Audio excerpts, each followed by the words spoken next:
오늘 말씀은 희생이란 제목으로 말씀을 드리는데, 크리스마스 시즌에 제목이 좀 어울리지 않지 않냐.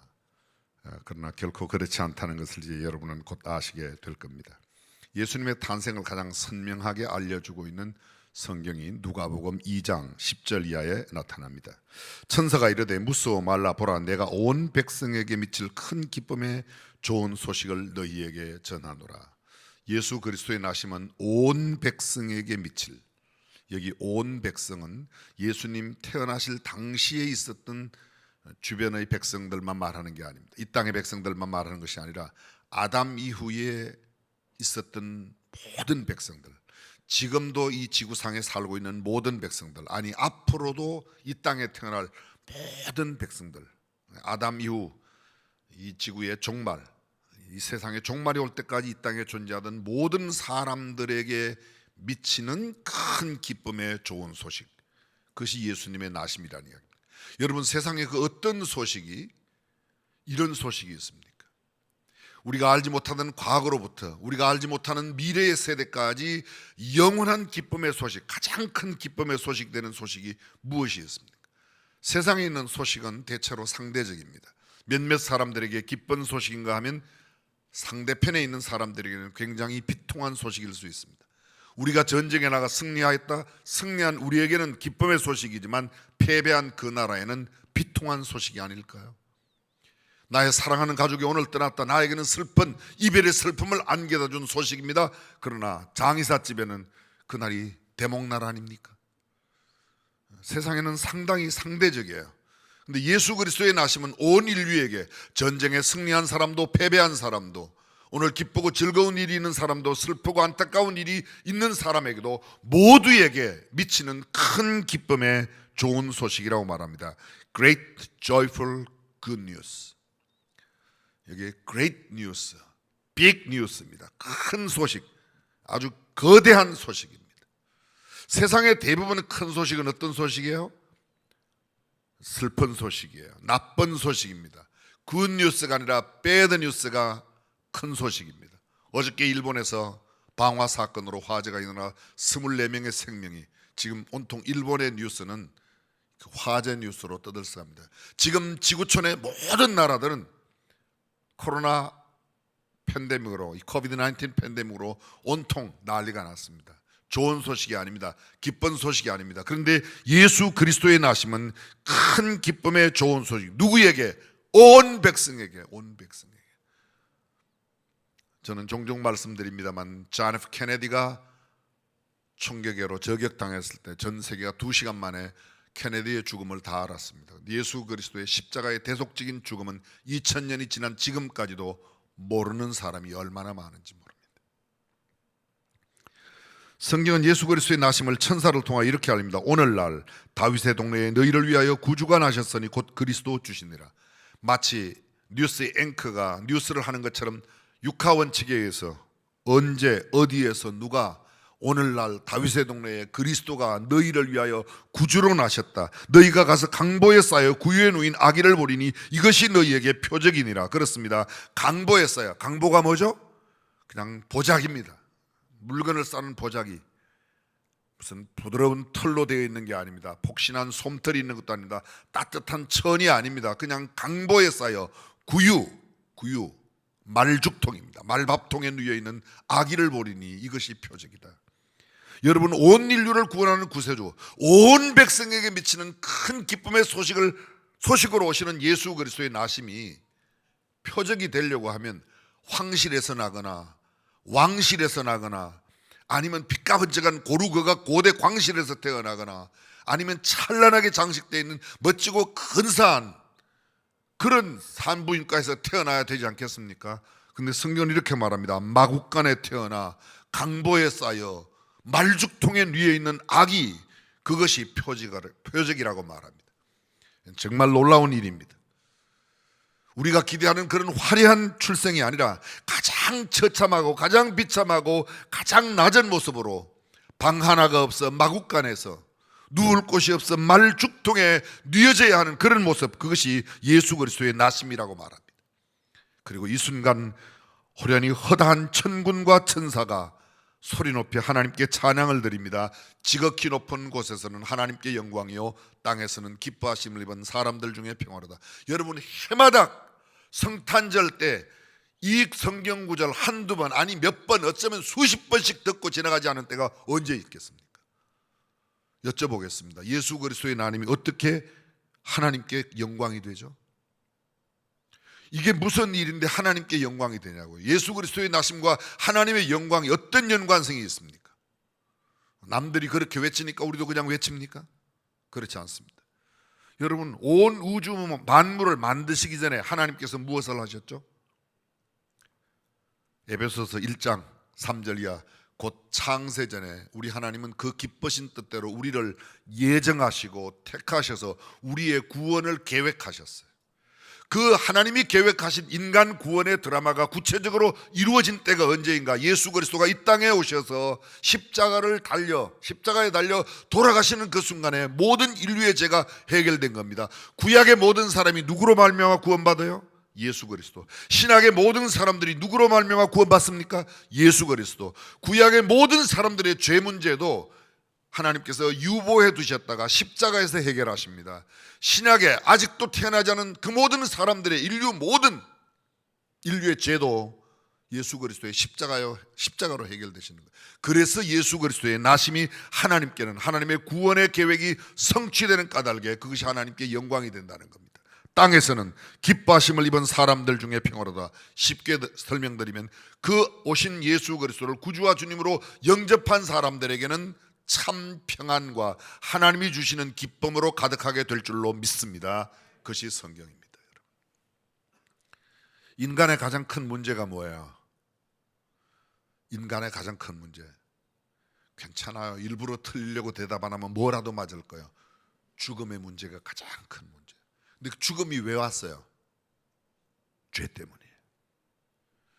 죽음의 문제 그것만으로 해결되는 게 아니라 죄의 문제가 해결되면 모든 문제가 해결됩니다. 죄의 삭선 사망이요, 죽음은, 사망은 죄 때문에 왔다는 겁니다. 죄 문제를 해결할 수 있는 방법이 뭡니까? 인간에게는 그 방법이 없습니다. 그런데 구약 성경에는 그 방법이 희생이라고 말합니다. 오늘 본문 출애굽기 8장의 내용을 제가 잠깐 이해를 돕기 위해서 배경을 설명드리면, 이스라엘 백성들이 애굽에 내려가 400년 동안 종살이를 합니다. 종살이가 끝날 때쯤 하나님께서 하나님의 사람 모세를 보내시고 이스라엘 백성들을 그 애굽 땅 종되었던 곳에서 젖과 꿀이 흐르는 가나안 땅으로 인도해 내신다는 겁니다.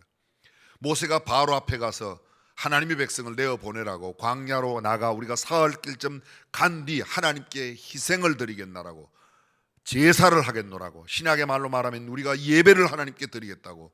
근데 바로가 거절합니다. 하나님께서 모세를 통해서 애굽 땅 바로에게 10가지 재앙을 베풀어요. 첫 번째 재앙이 뭐죠? 하나님께서 모세에게 너의 손에 든 지팡이를 나일 하수에 대라고. 그 순간에 모든 애굽의 물들이 피로 변합니다. 피로. 저는 긴 설명을 다 드릴 수 없습니다. 여기 10가지 재앙에 나타난 것은 모두 다 애굽에서 애굽 사람들이 섬기는 신들이에요. 나일 강도 신의 한 종이에요. 개구리 신입니다. 피, 개구리 두 번째 개구리고, 세 번째 이, 모세가 먼지를 들어 뿌렸을 때 온통 온 애굽 사람의 지역에 이가 들끓어서 살 수가 없습니다. 네 번째 재앙이 바로 오늘 본문에 나오는 파리떼의 재앙입니다. 파리떼의 재앙이 나자 바로가 모세를 불렀습니다. 나가라, 가서 예배를 드려, 희생을 드려. 멀리는 가지 말고 이 땅에서 드리라. 아닙니다. 하나님께서 정하신 땅 사흘 길을 간 후 광야에서 하나님께서 명하신 대로 드려야 합니다. 그래, 가라. 멀리는 가지 말아라. 그리고 내일 당신을 위하여 기도하여 이 땅에서 파리떼가 없어진다. 근데 성경의 오늘 본문의 결론은 뭐죠? 그러나 바로의 마음이 완강하여 이스라엘 백성들을 보내지 아니하였다고 말합니다. 이 네 번째 재앙에 가장 강조하고 있는 것이 그들이 광야에 나가 하나님 앞에 희생을 드린다는 겁니다. 여러분, 희생이 뭐예요? 희생을 한자어로 찾아보면 이제 화면에 나오겠습니다만, 희생 희자 희생생자예요. 희생희 희생생. 이래 갖고는 잘 설명이 안 되죠. 희생 희자를 자세히 살펴보면 소우자, 소우, 우변에 복희씨 희자, 저게 복희씨 희자입니다. 복희씨라고 그러니까 저 복희씨가 어떤 복희씨인가, 어느 복희씨인가, 김복희씨인가, 이복희씨인가. 이 복희씨는 중국 고대 전설 속에 있는 복희씨인데, 이 복자는 엎드릴 복자입니다. 인변에 개견자를 써서 엎드릴 복자고, 희자는 역시 복희씨 희자입니다. 또 그래서 복희씨, 복희라는 사람이 전설에 나오는데 이 사람이 8괴를 만들었다고 하고 중국 역사상 가장 겸손하게 삶을 살았던 사람이 복희씨랍니다. 소우변의 복희씨 희자, 복희씨의 희자, 복희씨 희자를 자세히 보면 거기 몇 글자가 함께 합쳐져 있습니다. 양양자 밑에 벼화, 벽시 있죠. 벼화자, 그 밑에 공교할 교자. 갑자기 한자 시간 같아요. 요게 요 세 글자가 양양자 밑에 되어 있는 벼화자 밑에 공교자. 요 글자를 자세히 보면요, 양양자 밑에 벼화자와 공교할 교자를 합하면 흠없을 숫자가 됩니다. 흠없을 숫자. 그러면 희생 희자는 소 플러스 양 플러스 흠없을 숫자 플러스 옆에 붙어 있는 게 창과자입니다. 창, 칼을 의미합니다. 자, 성경적인 한자 해석 들어보십시오. 희생 희자는 소, 양, 어떤 소와 양이냐, 흠 없는 숫자, 흠 없는 소와 양을 창, 칼로 그것을 정하게 잡아서 하나님 앞에 제물로 드리는 것이에요. 그래서 희생희자입니다. 생자는 희생생자라고 그랬습니다. 또 보십시오. 소우자 옆에 날생자, 날생자는 그 생생하다, 싱싱하다, 살아있다는 말입니다. 살아있는 소라는 말입니다.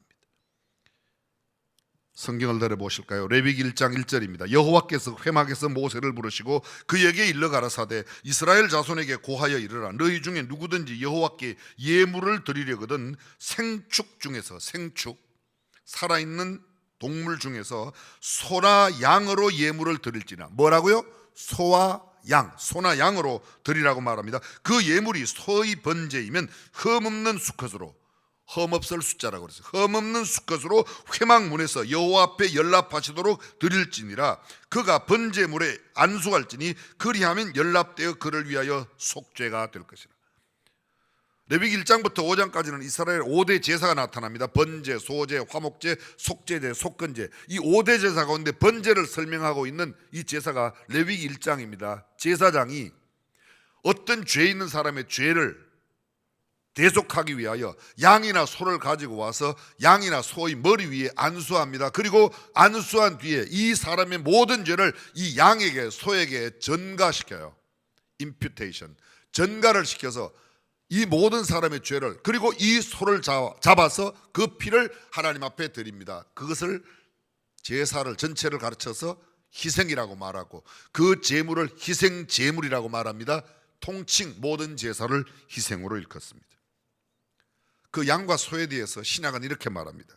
요한복음 1장 29절에 이튿날 요한이 예수께서 자기에게 나오심을 보고 가로되 보라 세상 죄를 지고 가는 하나님의 어린 양이로다. 유월절의 어린 양을 상징해서 신약 성경에 예수님이 유월절의 어린 양이라고 말합니다. 고린도전서 5장 7절에 바울이 고린도 교회에 보낸 편지 가운데서 너희는 누룩 없는 자인데 새 덩어리가 되기 위하여 묵은 누룩을 내어버려라. 묵은 누룩, 죄악의 누룩, 그 다음에 율법으로 말미암는 그런 잘못된 누룩들을 다 내어버리라. 우리의 유월절 양 곧 그리스도께서 희생이 되셨느니라. 유월절의 양은 신약의 예수님의 타이폴로지, 모형이라는 겁니다. 그림자예요. 유월절 어린 양으로 그림자로 나타나는 그분이 신약의 예수 그리스도, 온 인류의 죄를 대속하여 십자가상에 죽으신 예수 그리스도를 대신하는 겁니다. 요한 1서 3장 5절 말씀은 이렇게 되어 있습니다. 그가 우리 죄를 없이 하려고 나타나신 바 된 것을 너희가 아나니 그에게는 죄가 없느니라. 인류 역사 가운데 죄 없는 분이 딱 한 분, 예수님이세요. 세상의 모든 사람은 아담의 후예로 태어납니다. 그런데 예수님은 아담의 후예로 말미암지 않고 성령으로 잉태되어 오셨습니다. 그래서 그분은 죄 없는 분입니다. 죄인은 죄인을 대신하여 죽을 수가 없습니다. 죄 없는 분이라야 죄인을 대속할 수 있습니다. 죄 없는 분 한 분 있어요. 예수 그리스도. 그분이 십자가에 죽으심으로 우리의 모든 죄를 해결하여 주신 줄로 믿으시길 바랍니다. 그것이 성경입니다. 그래서 희생은 예수 그리스도의 나심과 전혀 무관한 것이 아니라 가장 밀접한 관계에 있는 겁니다. 구약시대 죄인들이 속지 않은 유일한 길, 유일한 방법은 핏값으로 죽어야 할 그가 대신 양이 죽음으로, 염소가 죽음으로, 소가 죽음으로 그를 살려냈던 겁니다. 여기 대신 죽는 소나 양을 일컬어 희생양, 희생의 제물이라고 말하고 이렇게 드리는 제사를 희생제사라고 말합니다. 간단하게 줄여 말합니다. 희생 없는 구속, 희생 없는 구원은 있을 수가 없다는 겁니다. 히브리서 1장 1절입니다. 히브리서는 구약 성경을 딱 가장 간략하게 줄여서 압축시켜 놓은 게 히브리서라고 생각하시면 됩니다. 자, 1장 1절 들어보십시오. 옛적의 선지자들로 여러 부분과 여러 모양으로 우리 조상들에게 말씀하신 하나님이, 그 말은 구약 성경의 여러 선지자와 여러 제사장들을 통해서 말씀하시고 그들을 통하여 제사를 통하여 희생 제사를 통해서 구원하시는 그 하나님께서 우리 조상들에게 말씀하신 그 하나님이 이 모든 날 마지막에 아들로 우리에게 말씀하셨으니 이 아들은 만유의 후사로 세우시고 또 저로 말미암아 모든 세계를 지으셨느니라. 다시 말하면 구약의 마지막 날 하나님께서 예수님을 이 땅에 보내심으로 더 이상 양의 제사나 소의 제사가 아니라 예수 그리스도를 단번에 제물로 십자가에 들여서 그 예수 그리스도를 믿는 모든 사람에게 하나님의 자녀가 되는 권세를 주셨다는 겁니다. 계속되는 성경 3절입니다. 이는 하나님의 영광의 광채시요, 예수님은 하나님의 영광의 광채이십니다. 그 본체의 형상, 본체라는 말은 본질상 하나님이신 그분이 태초에 말씀이 계시니라, 이 말씀이 곧 하나님이시니라, 말씀이 육신을 입고 이 땅에 오셨다. 말씀이 하나님이요 하나님이 예수님으로 이 땅에 오셨습니다. 그래서 그분이 오셔서 그의 능력의 말씀으로 만물을 지으시고, 여러분 태초에 온 우주 만물을 지으신 하나님, 태초에 하나님이 천지를 창조하시니라. 요한복음 1장 4절, 예수 그리스도로 말미암지 않고는 창조된 것이 없다. 창조의 사역에 성부, 성자, 성령 하나님이 함께 하셨다는 것을 의미하는 겁니다. 그리고 그 다음 구절입니다. 죄를 정결케 하는 일을 하시고, 예수 그리스도가 죄를 정결케 하는 일을 하셨어요. 그 말을 다른 말로 줄이면 뭐예요? 십자가의 제물로 희생을 당하셨다는 겁니다. 우리가 죄값으로 죽어야 할 그 자리에 우리의 대신, 우리의 모든 인류의 죄를 주님이 다 감당하시고 십자가에 대신 죽으셨으므로 예수 그리스도를 믿기만 하면, 그 십자가의 대속적인 죽음을 우리가 받아들이기만 하면 우리는 죽음 없이 구원, 영생을 얻는 줄로 믿습니다. 그렇습니다. 죄 없으신 예수 그리스도가 십자가의 제물로 죽으심으로 우리의 모든 죄를 다 사하여 주신 것입니다. 자, 지금 하는 말씀을 잘 들어보십시오. 예수 그리스도의 십자가의 희생은 온 인류를 구원할 수 있는 구원의 능력이 있다고 믿으시면 아멘. 근데 예수 안 믿고 지옥 가는 사람은 뭐예요? 온 인류를 다 구원하시는데 다 구원해주지. 잘 들어보십시오. 십자가의 구원의 능력은 온 인류를 구원할 수 있으나 구원의 효능은 오직 믿는 자에게만 나타납니다. 그래서 예수 그리스도를 영접하는 자, 곧 그 이름을 믿는 자들에게는 하나님의 자녀가 되는 권세를 주셨다. 믿지 않는 자에게는 영생이 없다는 겁니다. 기독교의 가장 핵심적인 진리, 성경이 말하고 있는 구원의 핵심이 바로 이것입니다. 예수 그리스도의 십자가의 희생 없는 구원은 있을 수가 없습니다. 그래서 희생은 신약과 구약과 신약 전체를 관통하는 핵심 중의 핵심이라는 겁니다. 사랑하는 성도 여러분, 크리스마스가 무슨 날이죠? 그냥 괜찮아요. 무슨 날이에요? 예수님 생일이에요. 예수님 생일. 그냥 쉽게 예수님 생신이에요. 여쭤볼게요. 여러분 생일날 여러분이 선물 받아요? 생일 맞는 여러분이 친구 불러다가 선물 나눠줘요? 갑자기 벌써 분위기가 이상해집니까? 생일날, 내 생일날은 내가 선물 받아요. 그죠? 그럼 예수님 생신날은 예수님께 선물을 드려야 돼요? 우리가 선물을 받아야 돼요? 그럼 크리스마스 때 예수님께 무슨 선물 드릴까 고민해요? 아니면 나는 이번 크리스마스 때 남편에게, 아내에게, 애인에게, 아니면 친구에게 무슨 선물 받을 걸 생각해요? 갑자기 말문이 막히십니까? 우리가 지금 성탄절을, 크리스마스를 잘 못 보내고 있다는 거예요. 크리스마스, 예수님 생신이에요. 우리가 이렇게 말하잖아요. 메리 크리스마스. 메리 크리스마스가 뭐예요? 메리. We wish you a Merry Christmas. We wish you a Merry Christmas. We wish you a Merry Christmas and Happy New Year. 여러분 즐겁고 유쾌한 크리스마스와 성탄을 보내고 새해를 맞이하세요. 그게 We wish you a Merry Christmas and Happy New Year. 행복한 새해를 맞으라. 그렇게 한다. 어떻게 즐거운 크리스마스입니까? 즐거운 크리스마스. 기쁘고 즐거운 크리스마스 어떻게 맞이하는 겁니까? 사람들에게 물어보았습니다. 성탄절 그러면 가장 먼저 떠오르는 게 뭔가? 그랬더니 캐롤을 떠올렸습니다. 크리스마스 데코레이션을 떠올렸습니다. 화려한 불빛을 이야기했습니다. 산타클로스 할아버지를 이야기했습니다. 어떤 사람은 선물을 이야기했습니다. 어떤 사람은 가끔 예배당 이야기를 했습니다. 그런데 단 한 사람도 예수님이라고 생각한 사람은 없었다는 거예요. 예수 없는 성탄절을 보낸다. 껍데기 보내는 겁니다. 오늘 저와 여러분은 어떤 성탄절을 지금까지 보내왔고 또 지금 맞이하고 있습니까? 예수 그리스도가 이 땅에 오신 목적이 뭐예요? 예수님을 이 땅에 하나님께서 보내신 까닭이 뭐예요? 왜 예수님께서 어떤 목적을 두고 이 땅에 보냈어요? 구원을 계획하신 그 하나님께서 구원을 이루시기 위해서 어떤 방법으로? 예수 그리스도를 이 땅에 보내어 모든 사람의 죄를 예수님께 다 전가시키고, 그리고 그 예수님을 십자가에 못 박아 죽게 하심으로 우리를 구원하시기 위해서, 간단하게 말씀드리면요, 예수님을 십자가에 죽이시기 위하여 이 땅에 보내신 겁니다. 그 죽으심의 예수님께서 죽으신 그 자체가 희생이라는 것이죠.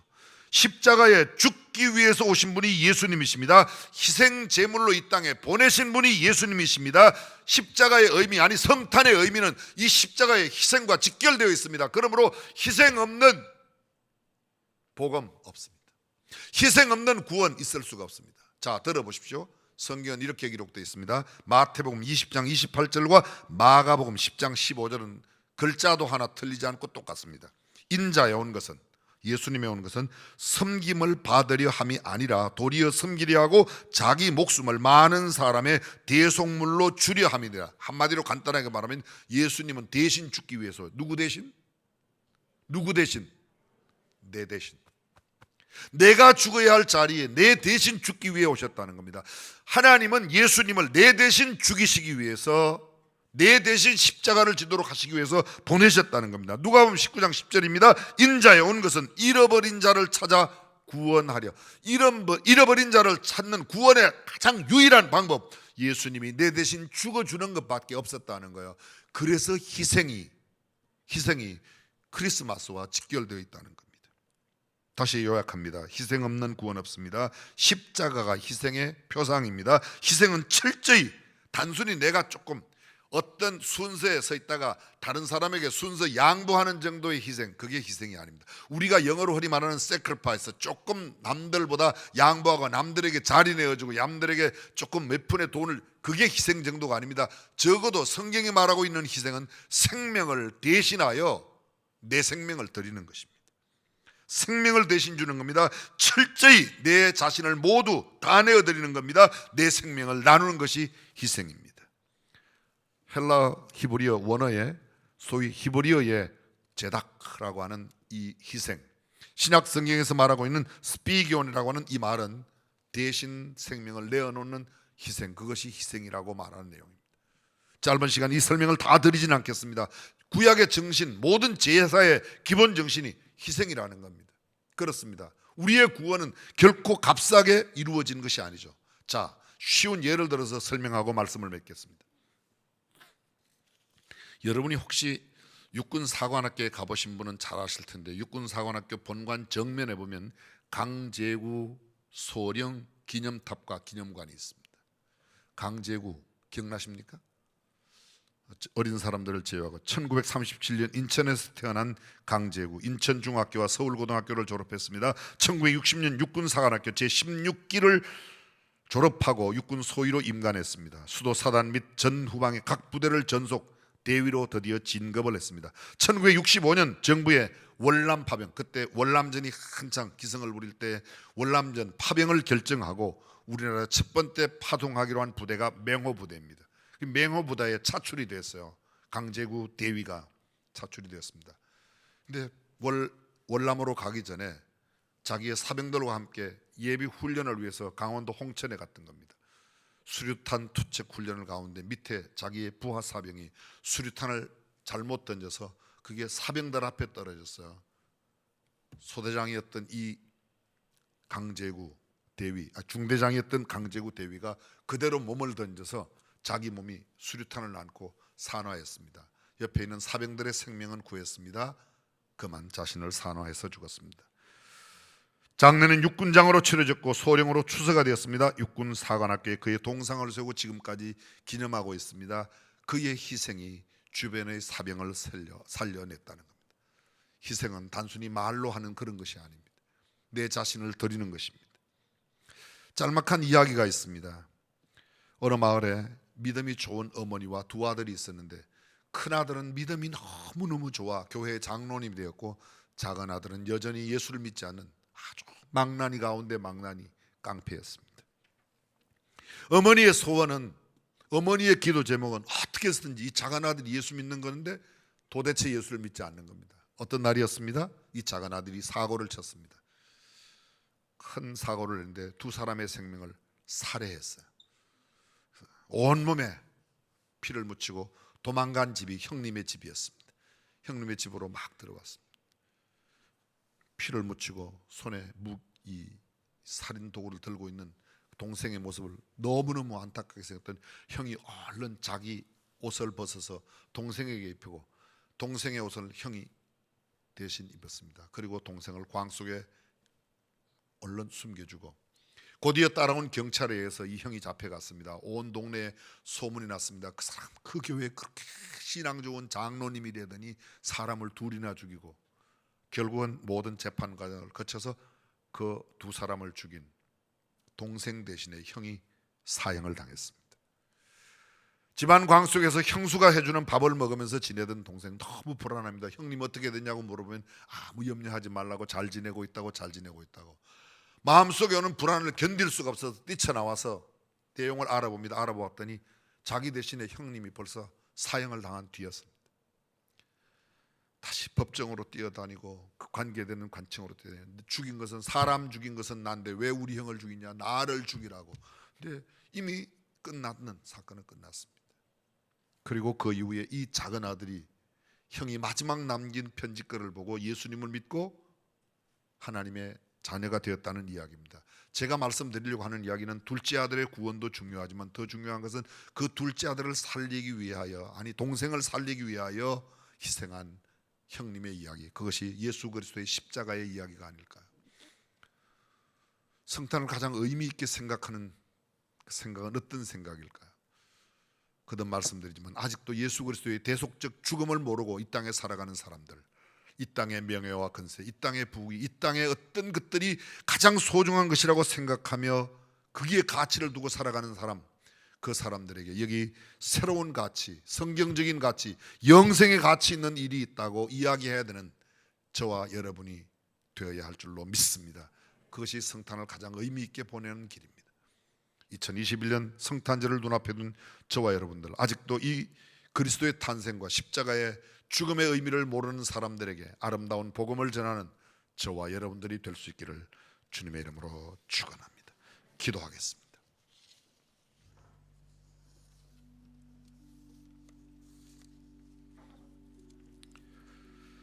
죽기 위해 오신 분, 우리를 구원하기 위해 십자가를 지신 분, 그분이 예수 그리스도입니다. 다른 사람들보다 조금 선하게 살아라, 바르게 살아라, 정직하게 살아라, 그것이 기독교의 가치가 아닙니다.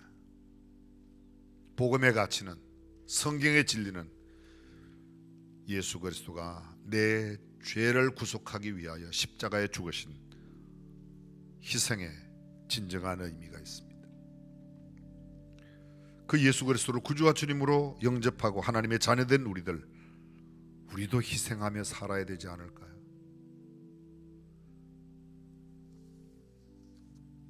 전능하신 우리 하나님, 세상의 가치 기준을 넘어서서 성경적인 보다 깊고 오묘한 진리의 말씀의 기준을 우리의 표대로 삼고 살아가게 하여 주옵소서.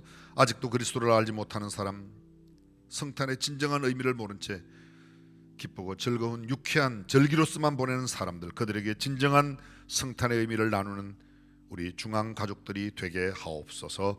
우리 주님 예수님의 이름으로 기도합니다. 아멘.